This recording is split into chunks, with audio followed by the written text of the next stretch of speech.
হাসনাত আব্দুল্লাহ গুরুত্বপূর্ণ একটি কথা বলেছেন। তিনি বলেছেন, ক্ষমতা চলে গেলে পালাতে হয়, আমরা এমন রাজনীতি চাই না।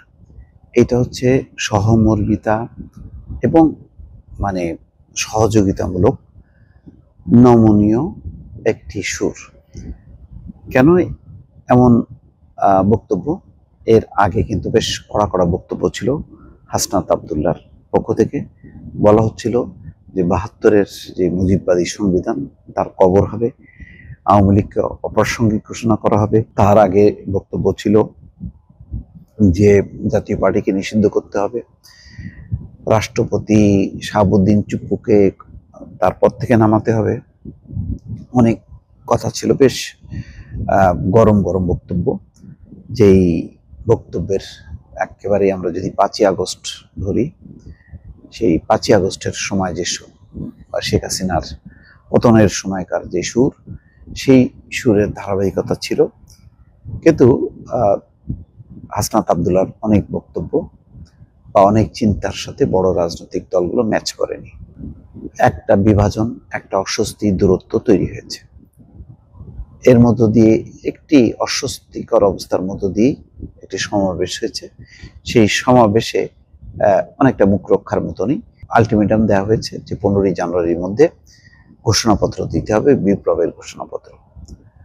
তারপর পরই দেখা যাচ্ছে যে ক্ষমতা চলে গেলে পালাতে হয়, আমরা এমন রাজনীতি চাই না।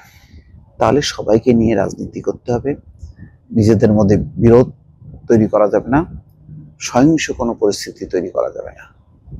যেটা শেখ হাসিনার সময় ছিল সহিংসতা, নিষ্ঠুরতা, একেবারে ফ্যাসিস্ট শাসকরা যা যা করে ঠিক তাই তাই করেছে, একেবারে বিভাজন। সেই বিভাজনের রাজনীতিটা বন্ধ করতে হবে। তেমন সুর কিন্তু হাসনাত আব্দুল্লাহর এই বক্তব্যের মধ্যে দিয়ে পাওয়া গেল। তো এখন কি করতে হবে? তিনি কি বলছেন? বলছেন যে রাজনীতিতে ক্ষমতা চলে গেলে দেশ ছেড়ে পালাতে হয়, আমরা এমন রাজনীতি চাই না। আমরা চাই যেই রাজনীতিতে ক্ষমতা চলে গেলেও মানুষ আপনাকে সম্মান করবে। আমরা অতীতের মতো গুম, খুন, হত্যা, নিপীড়ন, নির্যাতন চাই না। আপনার সঙ্গে আমার মতো পার্থক্য থাকতে পারে, কিন্তু বাংলাদেশের প্রশ্নে, সমাজের ইতিবাচক প্রশ্নে, সামাজিক মূল্যবোধ বৃদ্ধির প্রশ্নে আমরা এক ঐক্যবদ্ধের সংহতির মাধ্যমে দেশকে পুনর্গঠন করতে চাই।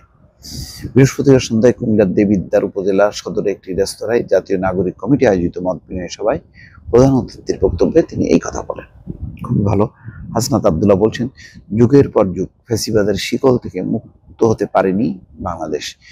চরম সত্য হলো, দেশটা ফ্যাসিবাদের আষ্টেপৃষ্ঠে শিকলে বাঁধা ছিল। জুলাই গণঅভ্যুত্থানের পর ফ্যাসিবাদের শিকল মুক্ত করেছে ভয়হীন তরুণ প্রজন্ম। যে প্রজন্মটাকে আমরা অলস ভাবতাম, মুঠোফোন নিয়ে পড়ে থাকতো, ওই প্রজন্মই দিন শেষে আমাদের কথা বলার অধিকার ফিরিয়ে দিয়েছে। আমরা অতীতের রাজনীতির পুনরাবৃত্তি চাই না, তাই বাংলাদেশের প্রচলিত রাজনৈতিক ধারা পরিবর্তন করতে চাই। ভালো কথা।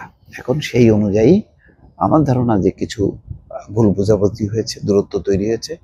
বৈষম্য বিরোধী ছাত্র আন্দোলনকে কোনোভাবেই অস্বীকার করা যাবে না। তাদের একটি ঐতিহাসিক ভূমিকা ছিল, তাদের নেতৃত্ব জনগণ মেনে নিয়েছে এবং তারাই লিড দিয়েছে। প্রচলিত বা প্রতিষ্ঠিত অনেক রাজনৈতিক দল থাকার পরেও ছাত্র নেতৃত্বকে মানুষ দলমত নির্বিশেষে গ্রহণ করেছে। তাদের আহ্বানে সাড়া দিয়ে শেখ হাসিনার মতন স্বৈর শাসককে পরাস্ত করেছে। সুতরাং বৈষম্য বিরোধী ছাত্র আন্দোলন নতুন রাজনীতির সূচনা করুক, গণতান্ত্রিক ধারায় তারা রাজনীতি করুক, কিন্তু কাউকে কবর দেয়া, কাউকে উচ্ছেদ করা, কাউকে ছুঁড়ে ফেলা, সেই কাজগুলি করা যাবে না। অর্থাৎ বিভাজন তৈরি করা যাবে না। গণতান্ত্রিক ধারায় যদি কোনো দল রাজনীতি করতে চায়, সেই সুযোগ দিতে হবে। যদি কেউ ভুল অনুশোচনার মধ্য দিয়ে তার সংশোধন যদি সে করতে চায়, তাকে সেই সুযোগটা দিতে হবে। কোনো পথ বন্ধ রাখা যাবে না। অর্থাৎ অ্যাকোমোডেটিভ গণতান্ত্রিক রাজনীতিটাই হলো সবাইকে নিয়ে চলা। সেই সবাইকে নিয়ে চলার রাজনীতিটা যদি হাসনাত আব্দুল্লাহরা শুরু করেন এবং সেখানেও যদি নেতৃত্ব দেন, নিশ্চয়ই জনগণ সেটাকে সাদরে গ্রহণ করবে। দর্শক ভালো থাকবেন। আল্লাহ হাফিজ।